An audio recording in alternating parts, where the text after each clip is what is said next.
네, 여러분들의 성공 투자를 위한 종목 상담 시간 도와줘요 리치맵. 네, 오늘 들어온 고민들 해결에 앞서서 참여 방법 다시 한번 알려드리겠습니다. 서울 지역번호 02-3153-2631로 참여하실 수 있고요.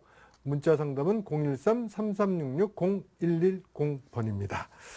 자, 그러면 오늘의 사연부터 알아보도록 하겠습니다. 네, 사연의 주인공은 충남 홍성에 사시는 50대 투자자입니다. 안녕하세요, 김수용 씨. 저는 충남 홍성에 사는 투자자입니다. 제가 도와줘요 리치맵에 도움을 요청하게 된 이유는 관심 있는 종목이 있기 때문입니다.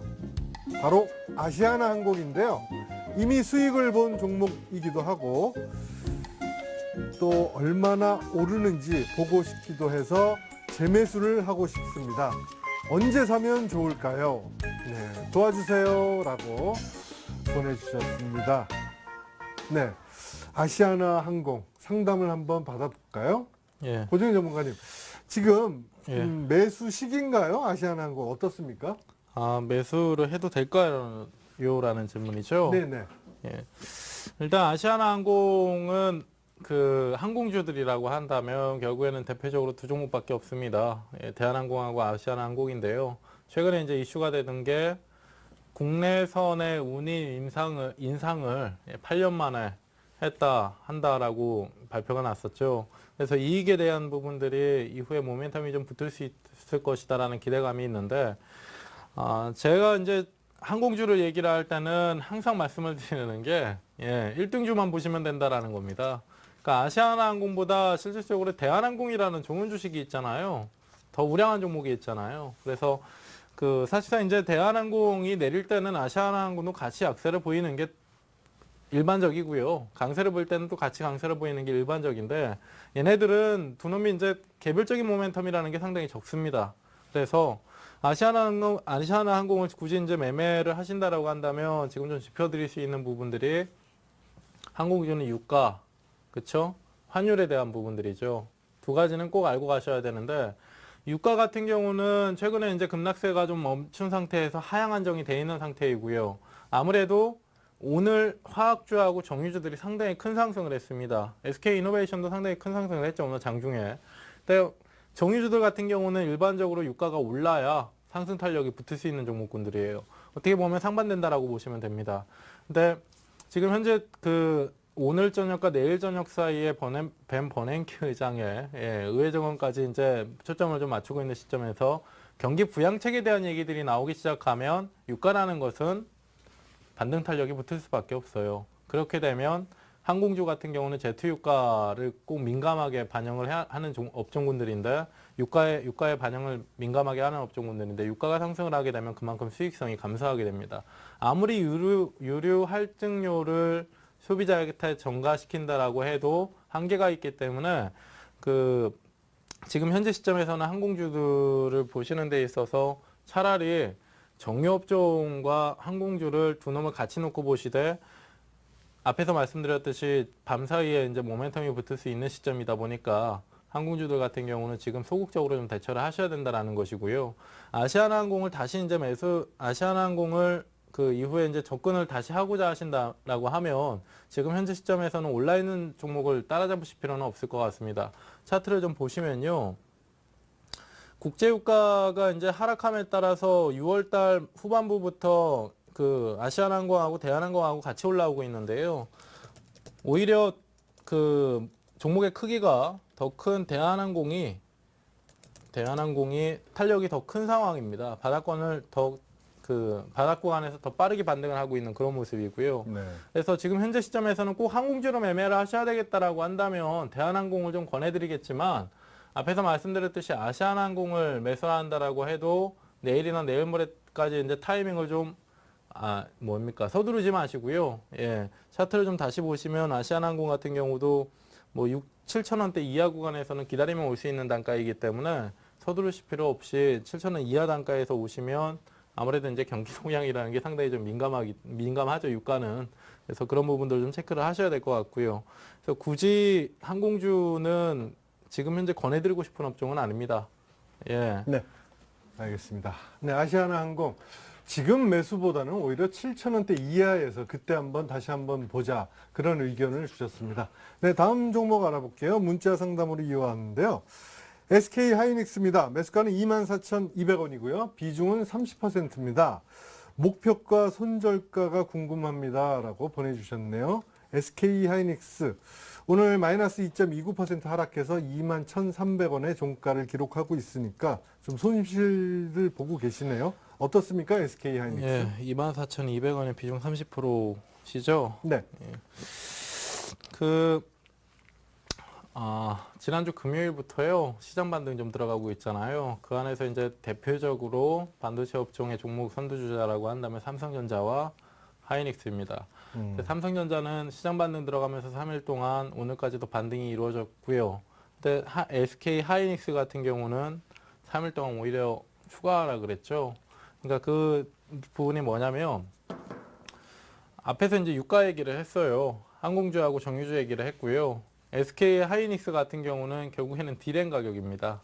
디램 가격이라는 것도 결국에는 경기에는 민감하기 때문에 지금 현재 디램 가격과 뭐 플래시 메모리에 대한 얘기들도 나오고 있기는 하지만 적극적으로 이제 경기에 대한 투자자들의 확신이 서지 않은 흐름상에서는 이 경기 민감한 하이닉스, SK 하이닉스 같은 경우도 주가가 지지부진할 수밖에 없다라는 거죠. 그리고 지금 그 SK 하이닉스 같은 경우는 기술적으로 좀 풀어볼 수가 있는데요. 자, 차트를 좀 보시면요. 작년 8월 달에 이제 시장 충격이 올 때 상당히 좀 빠르게 내려왔습니다. 이 당시에도 이제 디램 가격 하락에 대한 이슈가 상당히 컸었던 것이고, 그리고 나서 시장이 반등이 들어가고 연초까지 2, 3월 달까지 이제 반등이 들어가는 흐름상에서 SK 하이닉스도 시장 수익률을 상회하는 그런 탄력들을 좀 보여줬는데, 이번에 이제 5월달 조정을 거치고 시장이 출렁이는 변동 구간 상에서는 시장보다 지금 못한 종목이 됐습니다. 그래서 지금 현재 구간 상에서는 이전에 그 8월 조정을 거치고 나서 횡보를 했던 구간이죠. 횡보를 했던 구간인 21,000원 구간 정도, 2600원에서 2700원 정도의 구간 상에서 이제 저점 지지 테스트를 다시 할 수가 있고요. 지금 그 하루 이틀 사이에는 추가 하락이 나오면서 참 종목을 가지고 계시는데 부담스러울 수는 있겠지만, 예, 저점 확인 이후에 반등이 들어갈 때는 기본적인 자율 반등의 목표치가 한 23,000원 정도가 됩니다. 그러니까 얘는 지금 추세를 가지고 있는 것이 아니라 일정한 밴드 안에서 그냥 등락을 거듭해주고 있는 상황이다라고 이해를 하시면 되고요. 그래서 종목을 오래 가져가지 마시고요. 예, 오래 가져가지 마시고 23,000원 이상 위쪽으로 보시는데 23,000원 정도 위쪽에서는 한번 끊어내 주시는 게 좋습니다. 그리고 손절가 같은 경우는 2600원에서 2700원 정도가 지지 테스트이기 때문에 종가상 이탈 시 2600원의 종가상 이탈 시에는 손절에 대한 고려를 꼭 하셔야 됩니다. 그리고 2600원의 종가상 이탈이라는 것은 SK 하이닉스뿐만 아니라 시장 상황이 어렵다라는 것이기 때문에 SK 하이닉스 말고도 시장 주식 투자를 하는 데 있어서 주식 비중을 좀 줄여줘야 되는 그런 구간으로, 예, 반영이 될 겁니다. 네.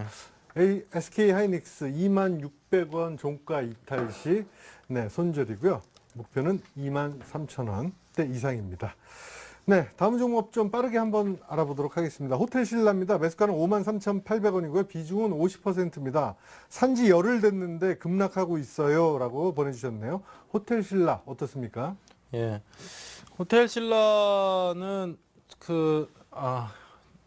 지난주부터 시장하고 좀 거꾸로 가는 종목이죠. 예, 오늘도 급락이 나오면서 한 4% 가까이 밀렸는데요. 3.5% 이상 밀렸는데요. 자, 시청자분들, 제가 지난 시간에 이제 기술적 분석을 하면서 기아차 얘기를 했었습니다. 예, 그리고 우리 지금 잠깐 강의하는데도 기아차 비율을 좀 들었었잖아요. 거래량 얘기하면서. 잘 보세요. 그 화면을 좀 보세요. 그 화면을 좀 잡아주세요. 차트 화면을. 자, 지금 보시면요. 자, 수영 씨도 이거 보셔야 됩니다. 네. 예. 자, 지금 보시면 호텔신라라는 종목이 26,000원부터 지금 5만 원대까지 쭉 잘 오르잖아요. 네. 잘 오르는데 거래량이 어떻습니까?